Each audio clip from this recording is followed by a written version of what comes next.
अस्सलाम वालेकुम dear parents. मेरा नाम डॉक्टर मोहम्मद नुमान है और मैं एक न्यूरो डेवलपमेंटल पीडियाट्रिशियन हूँ।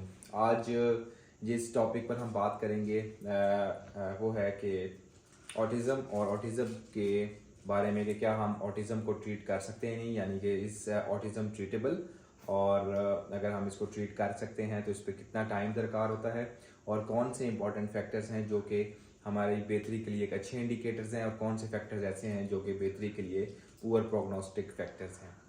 तो ऑटिज़म के मतलब मैं आपको एक बेसिक चीज़ ये बताता जाऊँ कि 3 साल से कम हम डायरेक्टली ऑटिज़म लेबल नहीं करते, हम इसको एट रिस्क ऑफ ऑटिज़म कह सकते हैं। 3 साल के बाद हम प्रॉपर ऑटिज़म को लेबल कर सकते हैं, यानी ऑटिज़म स्पेक्ट्रम डिसऑर्डर 3 साल के बाद हम लेबल करते हैं।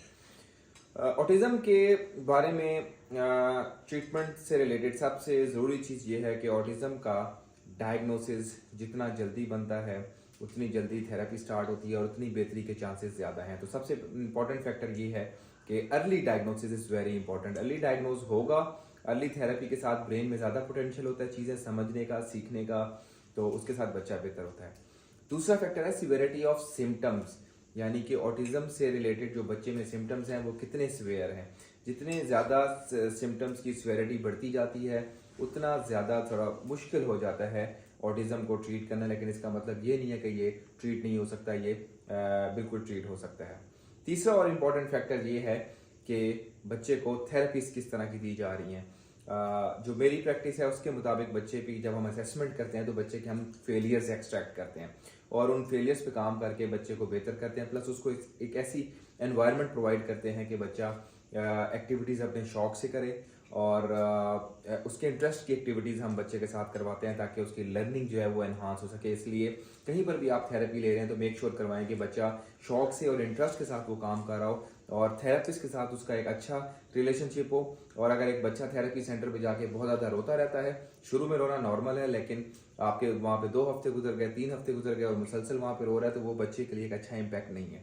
इसके अलावा घर में भी बच्चे के साथ एक अच्छा रिलेशनशिप रखें ताकि बच्चा आपके साथ फ्रेंडली रहे और आपकी चीज़ों को अच्छे तरीके से समझ सके और वो चीज़ें अपनी ज़िंदगी में अप्लाई कर सके।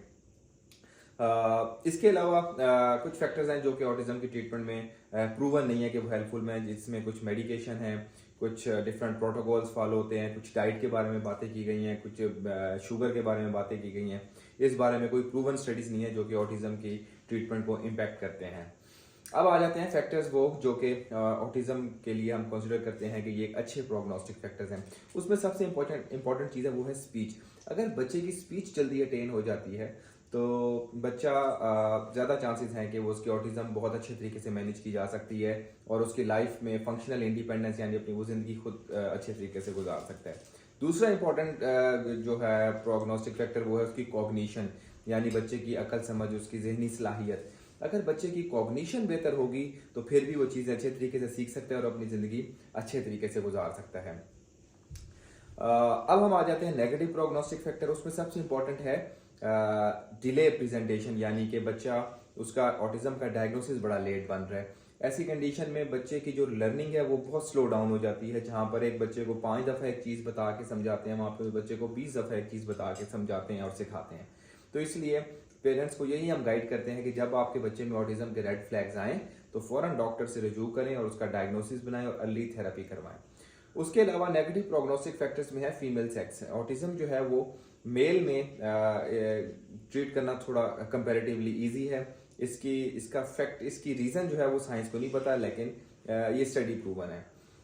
एक और नेगेटिव फैक्टर है ऑटिज़म की ट्रीटमेंट, वो है एपिलेप्सी यानी मिर्गी। अगर एक ऑटिज़म के बच्चे को एपिलेप्सी है तो उसमें ऑटिज़म को ट्रीट करना थोड़ा सा मुश्किल हो जाता है।